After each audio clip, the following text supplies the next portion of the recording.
Are you the noun or the verb? Stay tuned to see how you can use pretty privilege to your advantage.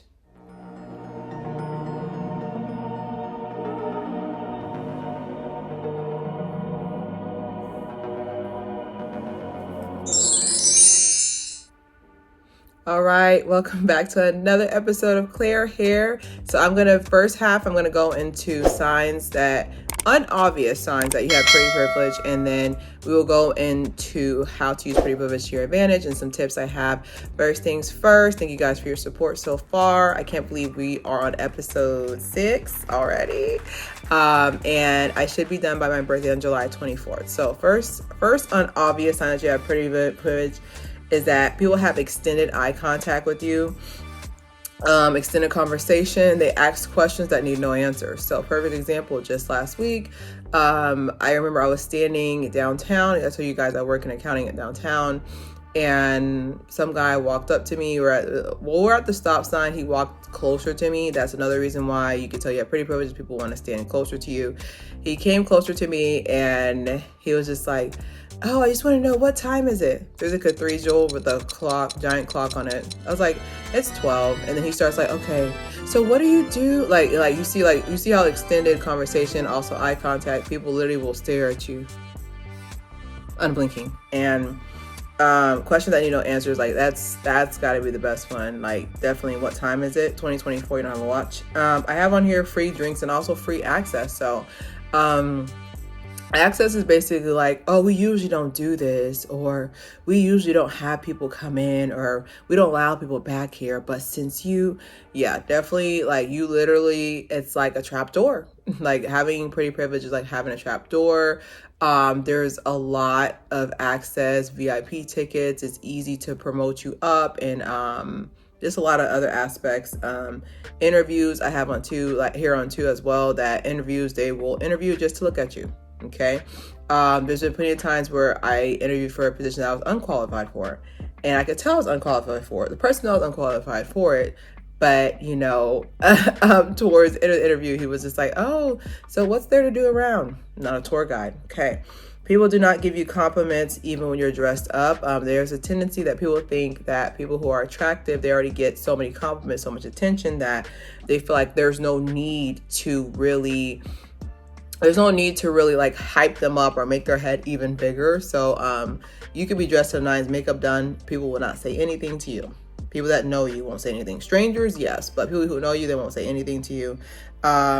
Number 4, people argue with you about your beauty. As you guys see, like, this is like episode 6. I already had several episodes between both volumes. Is volume 2 of Pretty Privilege. So people are saying that, "Oh, I'm unattractive, I'm basic, I'm average," and I love to see it. And people are like, "Oh my God, this girl's psychotic." No, I love to see it because you're proving my point. Because one thing I've noticed, that when you're not attractive, no one's arguing with you.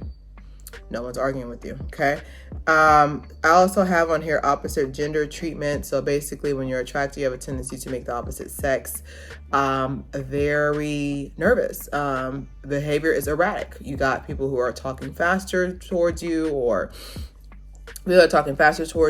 people are showing off certain things. Like, I think there was like this guy, I was just in an elevator, and he's like 5'4". You guys know I'm an Amazon, I'm 5'10". And like, he started puffing his chest out. I don't know how to describe it, but like, he was just standing like this. Like, he was standing like this in the elevator. And then when I came in, I noticed stuff like this. I'm a scientist at heart. He was standing like this. And then when I came in the elevator, he was like, like little things like that. Or girls will start playing with their hair a little bit more, or they'll start blinking slowly, so that's how I can usually tell if a man's attractive or not. Their voice, like, women change their voice when someone's attractive. I'm not saying they say "Good morning" to the ugly dudes, but women do have a tendency to have more of a feminine voice when attractive, and like, men speak slower and softer. Because I just watching, like I said, I'm an observationalist, just watching how men address women they're attracted to versus women that they are just tolerating being there. But you guys list below other unobvious signs, because I know people always think, "How do I know if I have pretty privilege?" Like, first things first, if you have to wonder, you do not have it. And that does not mean that you are not a attractive person, because like I said, pretty privilege is multifaceted.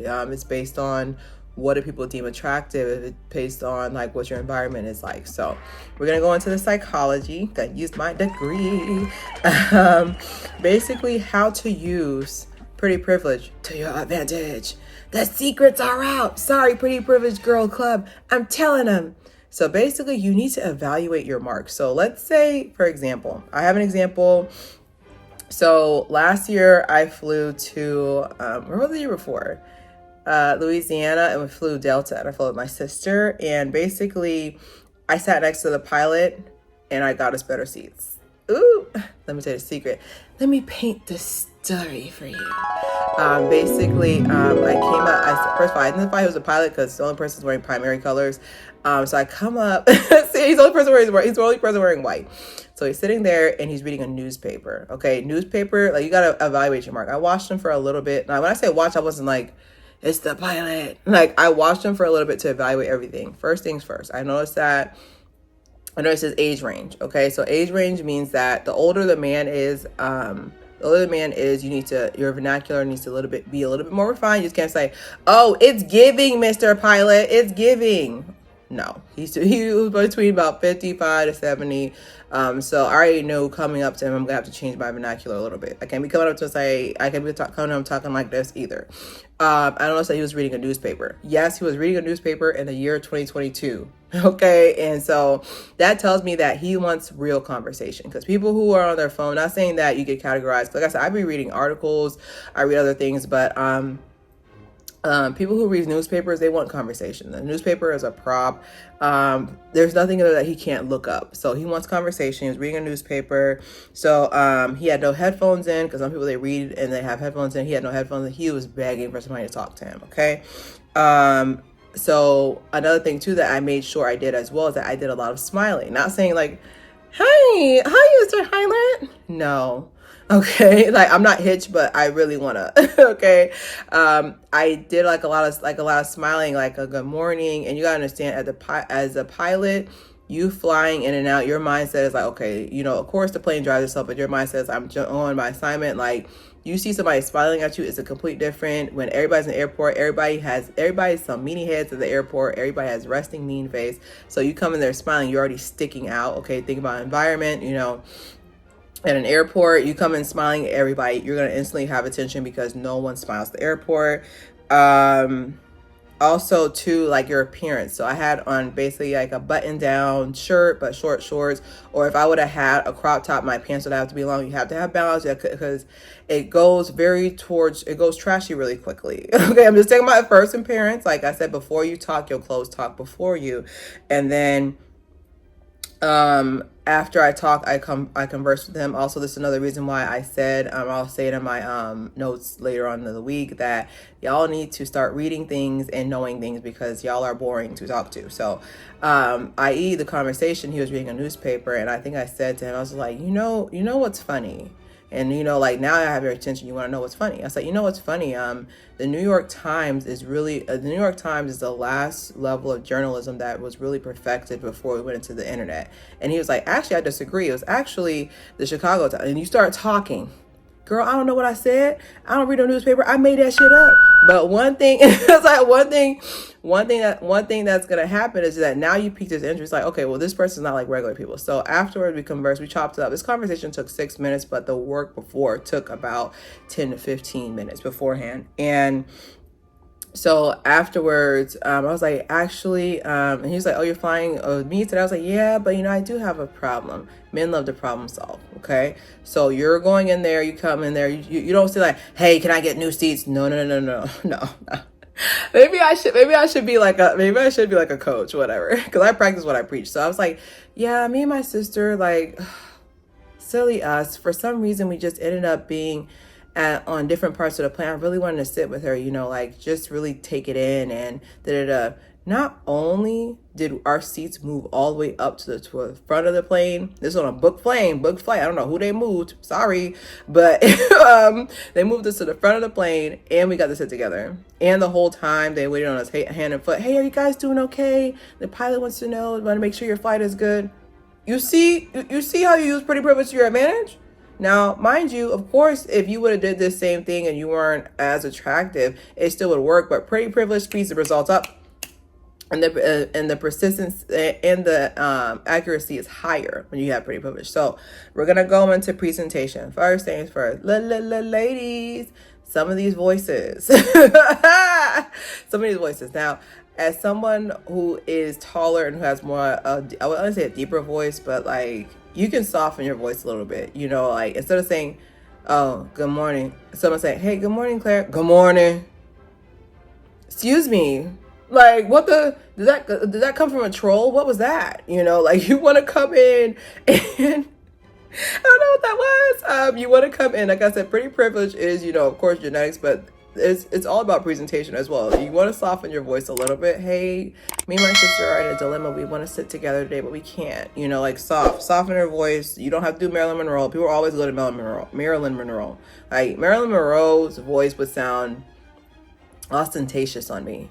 Like, I'm so tall. Like, Marilyn Monroe ain't but 5 foot nothing. Her having a little voice makes sense. Like, I could imagine, so my name's Claire Haire, and you're watching Disney Channel. You see how that sounds? That sounds crazy, doesn't sound soft. It's just, I soften my voice, you know. I do have a little bit of a gravelly voice. Feminine colors, materials, and then combination of colors, too. Like, you have a tendency to wear colors that are not on your color scheme. Like I said, I'm a summer, so reds and oranges and yellows, you can't touch me in no yellow. You can't touch me. You can't even touch me. Reds look really good on my skin tone. As you can see, reds look really good on my skin tone. Just combination feminine colors. Like, I'm not saying that like electric green is not feminine, but you know what feminine colors look like, because there's something that you naturally get attracted to. Makeup and nails look tasteful, and you got to figure out, when it comes to makeup, you have to figure out, are you a natural, you're a classic beauty? So makeup and nails, like I said, you know me, like me and my nail lady, we are like, she's amazing. Like, we've been doing this for how long? Like, shout out to Low End Nails in Tampa. Amazing. But like, you gotta have tasteful nails, okay? Not this like, rim is spinning off of one, or one's like, looks like a witch. I don't know, but definitely I'm a coffin girly. Makeup, natural versus, knowing if you're a natural versus classic beauty. I realized that I'm a natural beauty about 6 months ago. I don't know why it took so long. It's not like a cocky thing, but like, I always wonder, I was like, why is it when I pile on makeup, my face looks horrible?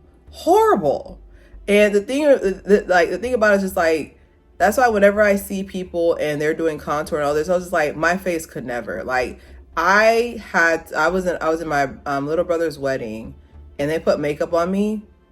I wanted to scream. I looked crazy. I already have these features. Like, literally all I did was put on a little bit of liner and a little bit of that, and I look like I had my makeup done. Like, I made my piece. I'm a natural beauty. Classic beauty, to me, classic beauty gives me, like, you have classic features. Like, I don't have classic features. I have more of a hooded lid, bigger lips, fuller nose, a little bit of high cheekbone, a little bit of round cheekbone. So it's like, I wouldn't consider myself a classic beauty. I consider myself a natural beauty. Heavy makeup looks horrible. Like, that's why, if y'all notice, I stopped wearing full lashes. I started wearing half lashes, and the results, everybody loves it now. Like, from the compliments I hear, like, people are like, oh my God, you look like refreshed.